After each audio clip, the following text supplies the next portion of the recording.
So today is lecture 3, third lecture, and the topic is non-uniform quantization.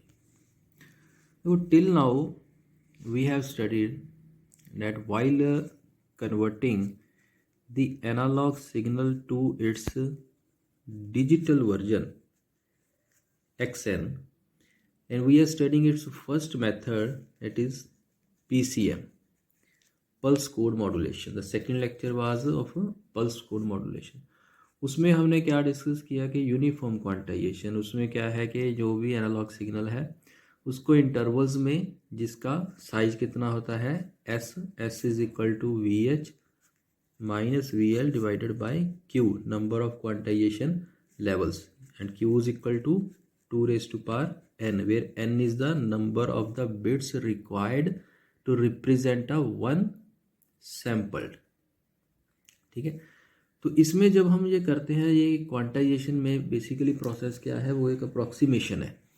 Means 6.8 को हमने 7 कर दिया, तो वो जो 0.2 का है वो एरर है. वो एरर हम इनिशियली अपनी इनपुट साइड पे ही हमने जनरेट कर ली, उसी को ट्रांसमिट करेंगे, वो ऐसे ही उसको रिसीव होगा. ठीक है.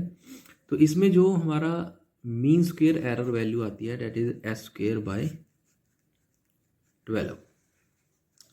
मीन्स यूनिफॉर्म क्वांटाइजेशन जब हमने इसको किया तो उसमें हर पॉइंट पे, एनालॉग सिग्नल के हर पॉइंट पे, after doing the sampling and quantisation, आपके पास इतना एरर प्रेजेंट होगा, एस स्क्वेयर बाय 12. एस की वैल्यू क्या है, वोल्टेज माइनस वोल्टेज, और क्यू क्या है, it is a number.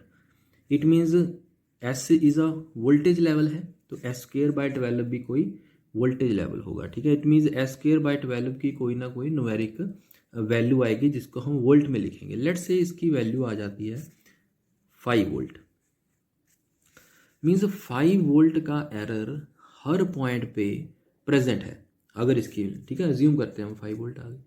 So it means अगर आपके पास इनपुट जो सिग्नल आ रहा है जिसको आपको ट्रांसमिट करना है, if the value of the input signal is 3 volt, तो उसमें 5 वोल्ट का एरर आ गया तो वो तो ख़त्म हो गया. दैट इनपुट सिग्नल तो ट्रांसमिट ही नहीं होगा, उसकी जगह पे सिर्फ नेट एरर ही जाएगा. और अगर input signal, if the value of the input signal और द सैम्पलिंग, किसी भी पर्टिकुलर सैम्पलिंग इंस्टेंट पे जो भी हमने सैंपल लिया और उसको क्वांटाइज किया, उसकी value, let's say value of input signal है 15 वोल्ट, तो 15 वोल्ट 5 वोल्ट का एरर टॉलरेट कर लेगा. ठीक है. ये मैं आपको बता रहा हूँ कि नॉन यूनिफॉर्म क्वांटाइजेशन करने की ज़रूरत क्यों पड़ती है. What is the need of the use of the non uniform quantization. So यहाँ से क्या डिड्यूस होता है कि जो वीक सिग्नल्स हैं, जो, और मोर प्रिसाइजली जो वीक पोर्शंस हैं ऑफ एक्स टी, उनके लिए तो एस स्क्वेयर बाय 12 की वैल्यू ज़्यादा है, और जो स्ट्रॉन्ग पोर्शंस हैं ऑफ इनपुट सिग्नल वो एस स्क्वेयर बाय 12 की वैल्यू को टॉलरेट कर लेंगे. तो एक्स टी के जो वीक पोर्शंस होंगे, मीन्स जो उसकी लो वैल्यूज़ होंगी, ठीक है ना, क्योंकि वो एक वेरिएशन है ना, ऐसे है ना, तो उसमें कुछ weak portion means low values में है भी हैं, उसमें हाई भी हैं. ठीक है. फिर लो भी मिलेंगी आपको, हाई भी मिलेंगी. ठीक है. तो इसका अल्टरनेटिव हम क्या करते हैं कि जैसे यूनिफॉर्म क्वांटाइजेशन में ये जो पोर्शन है हो सकता है ये ख़त्म हो जाए और ये वाले सिर्फ ट्रांसमिट हों, तो नो डाउट हमारा तो सिग्नल सारा ही ख़त्म हो गया. तो इससे हम क्या करते हैं कि जो वीक पोर्शंस होते हैं इनको हम एम्पलीफाई कर लेते हैं. इनको वीक पोर्शंस को एम्पलीफाई कर देते हैं, और जो स्ट्रॉन्ग पोर्शंस हैं उसको ज़्यादा, उसके साथ हम उसको ज़्यादा डिस्टर्ब नहीं करते, क्योंकि स्ट्रॉन्ग पोर्शंस तो ऑलरेडी एरर को टॉलरेट कर रहे थे. लेकिन वीक पोर्शंस उस एरर को टॉलरेट उनमें करने की जो प्रोबेबिलिटी है वो बहुत कम है. तो फॉर द सेफ्टी पर्पस कि हमारा कोई भी portion input signal x T का मिस ना हो, वो ट्रांसमिट होना चाहिए, क्योंकि अगर ट्रांसमिट होगा तभी रिसीव होगा, अगर ट्रांसमिट ही नहीं होगा तो रिसीव का तो क्वेश्चन ही राइज नहीं होता। ठीक है, तो हम क्या करते हैं कि जो वीक सिग्नल्स हैं उनको हम एम्पलीफाई कर लेते हैं और स्ट्रॉन्ग सिग्नल्स को हम ज़्यादा डिस्टर्ब नहीं करते। इस प्रोसेस को बोलते हैं कंप्रेशन।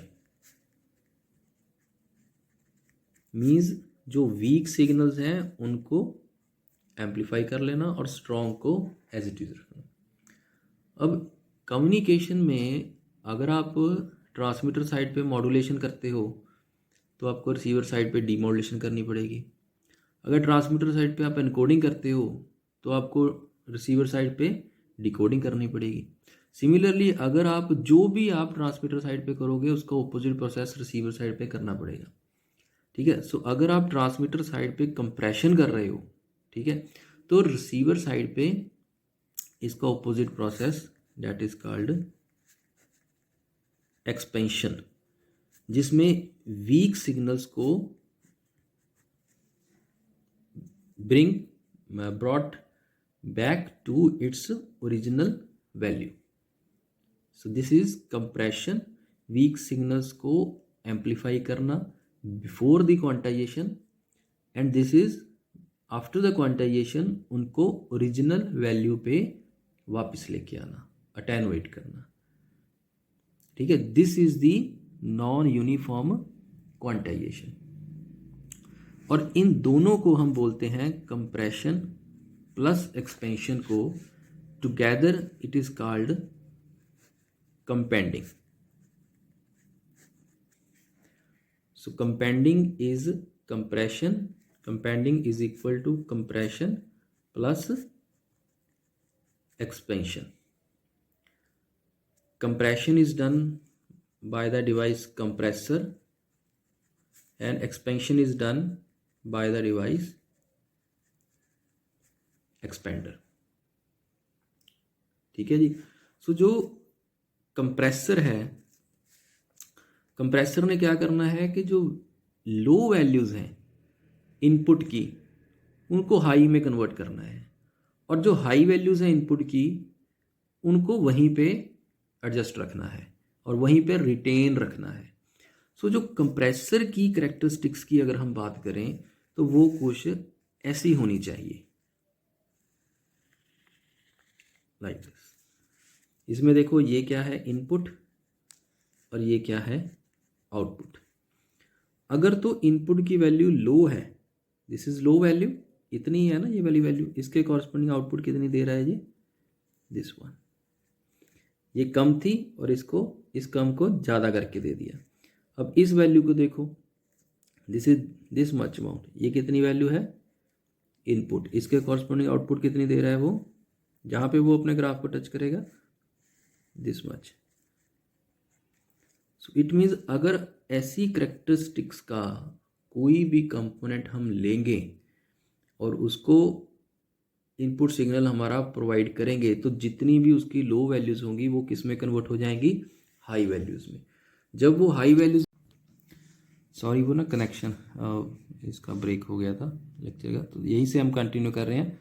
सो कंप्रेसर की जो करेक्टरिस्टिक्स हैं वो ऐसी होनी चाहिए, इसमें जितनी भी इसकी वीक पोर्शंस हैं या लो वैल्यूज़ हैं उसके कॉरस्पॉन्डिंग हाई आ रहा है, और लेट्स से ये हाई वैल्यू है, दिस हाई वैल्यू इतनी है यहाँ पे, इसके कॉरस्पॉन्डिंग ये कितनी आ रही है, अप्रॉक्सीमेट सेम, जितना ये है उतना ही ये आ रहा है। सो इसको हम बोलते हैं कि linear up to certain range, linear in the start and logarithm at the end, ये है लॉगरिथम। ठीक है, तो ये है कैरेक्टरिस्टिक्स कंप्रेसर की। कंप्रेसर का फंक्शन क्या है कि उसने जो लो वैल्यूज़ हैं उसको हाई में कन्वर्ट करना है, और जो हाई वैल्यूज़ हैं उसको उसी पे अप्रॉक्सीमेट वहीं पे उसको रिटेन रखना है। अल्टीमेट एम क्या है कि ये जो एरर है ना S²/12 का, जितना भी मीन स्क्वायर वैल्यू का एरर बनेगा बिकॉज ऑफ द क्वांटाइजेशन, वो एरर हर पोर्शन इनपुट सिग्नल का बियर करने के कैपेबल होना चाहिए, तभी क्वांटाइजेशन करने का एडवांटेज आपको मिलेगा। अदरवाइज तो क्वांटाइजेशन ने एरर उतना दे दिया जितना हमारा सिग्नल ही टॉलरेट नहीं कर पाया, तो सिग्नल ट्रांसमिट नहीं होगा। ठीक है, तो इसके ये तो होगी अब कंप्रेसर की करेक्टरिस्टिक्स। कंप्रेसर से बिल्कुल ओपोजिट प्रोसेस क्या करता है एक्सपेंडर। सो एक्सपेंडर की करेक्टरिस्टिक्स कैसी होगी, अगर इसकी ऐसे हैं तो इसकी होंगी लाइक दिस। ये क्या करेगा, जो इनपुट सिग्नल्स थे उनको लो पे लेके आएगा।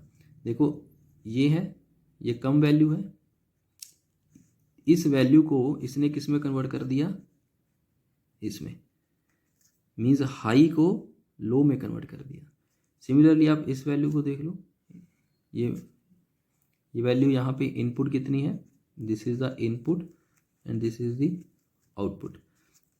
इस वैल्यू को इसने किस में कन्वर्ट कर दिया, इसमें इतनी थी, इसका मैग्नीट्यूड और उसको इतना कर दिया। सो ये लो पोर्शंस को हाई में कन्वर्ट करेगा और ये जो हाई पोर्शंस हैं इनपुट साइड के उसको लो में कन्वर्ट कर रहा है।